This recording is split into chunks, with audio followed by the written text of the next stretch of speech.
Bonjour,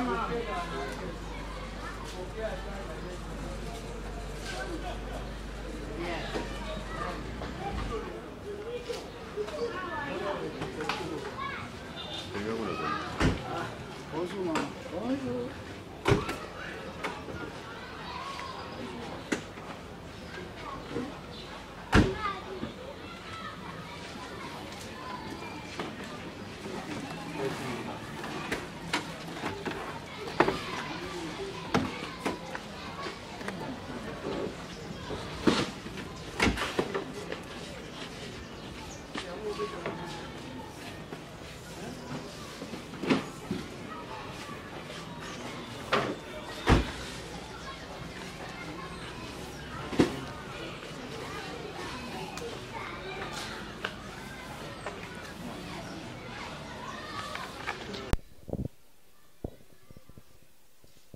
Voilà, chers internautes, chose promise, chose dite, Ozaki na maman, to solo laki, quand même, papa, koko na biso, bazaki na moi, défaillance moke, ndambo oyo, to kutanagi nango, to solo laki, na bande kopé oyo, bazali, libanda mboka, bamonagi ke, to sala quand même, geste oyo, mama boni.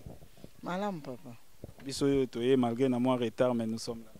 Ah, na sepeli makaspo na banda uzela kabino. Voilà, yango yo, to meki ko. Kozwa des rames ya poisson nasi ozomona des rames ya poisson tozwi nini ya cuisse ya poulet carton à poulet ya poulet carton à cuisse et puis moi carton à tomate mateka moi ba biloko mike évitez quelles sont vos impressions par rapport ya ndenge to sola gilobi et nous sommes venus. Ah, merci beaucoup nakanisi lobi tango lobaki kendeko akokai ko sunga biso nde yango na memaki oti na congélateur au mona auto zalaki nango donc lokola boye nango en tout cas na pesi merci mingi na pesi mingi to lobaka tango nyonso ke biso awa toza na bateau oya koleisa 34 personnes eza likambo vraiment monene yango na pe na pesi ka merci mama nzambe kaka apambola ye na oya sali pona biso.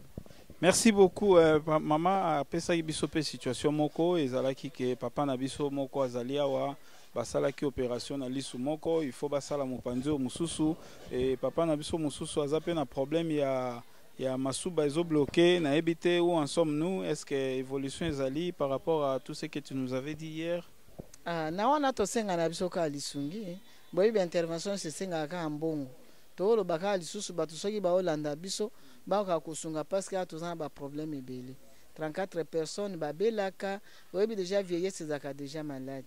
Donc tisiko tozo zela kaka o to futaki o muso apena to futite tozo senga ka bande ko basunga biso poto akosila na bato baza malade parce que bien que baza ba vieillard to kolinga te to précipiter liwana bango baza na besoin ya vie il faut quand même peut soigner bango. Merci maman, à chaque vidéo, à chaque image tozala quand même na posa ya kozwa numéro na ya contact parce que les autres peuvent vous contacter directement si vous passez numéro na ya contact. En tout cas numéro nanga na Vodacom c'est le 081 94 36 714 081 94 36 714. Voilà, chers internautes, toza penza na mingi ya kolobate, vous avez vu, oyo ikokai ko salema, oyo tolekaki, awana homme de VR, tomonaki, tomonaki, alors, à complicité avec nos partenaires, avec Bandeko, oyo, batala kapebiso, oyo pe bazana mutema, yako sunga, ba collaboraki na biso, et ainsi que vous avez vu, oyo tomeki ko sala, na makoki oyo biso tokokaki, voilà, donc, naza sir toko aider maman muke ko comme sango tina congélateur pour toko iko tikaka awate bongo biso to baluka to zonga. Voilà, avec Junior Mpidi a aider biso to mona ndeni ni tozo ko sango tina kati. Merci.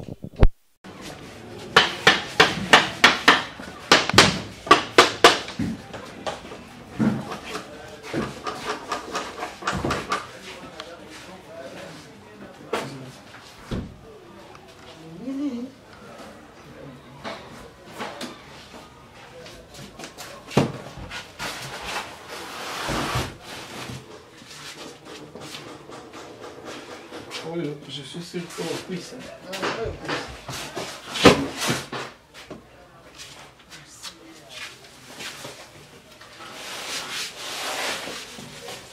botia bango na carton te bofungola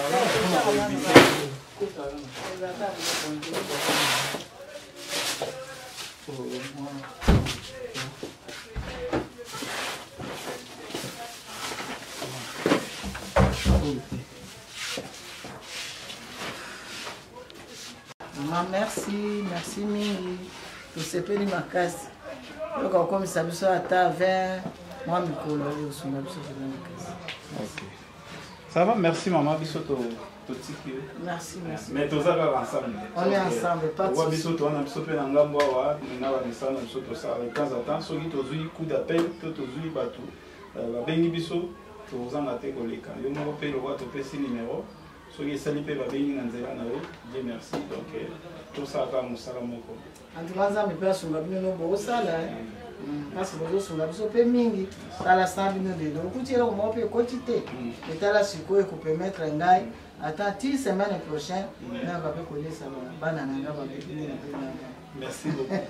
Voilà, nous sommes arrivés à la fin de notre émission et to pesi merci na bino nyo surtout oyo bolanda biso bolanda ekibumba donc ndeka tolobaka sérieux, sincérité et sungaka et ça la rappel que makambo misusu eya oyo yayo te ya komisa po et sungape baye oyo ezaki destiné pour na bango voilà ba oyo baza awa na kati oyo esika baza bakoko na biso ba papa na biso ba mama na biso voilà donc il faut tous na bango malamu ko ngape na ebite lo biso na ozalande ni ta na kola voilà so ile lo biso to salisi lo bipe ba salisa biso pona esika malamu ya obwaka graine na yo po ebota pembo malamu voilà na pesi bino nyonso mbote ezaki ya bino ekibumba to comme na suka ya émission to lobinde to lobaka glory be to God bye.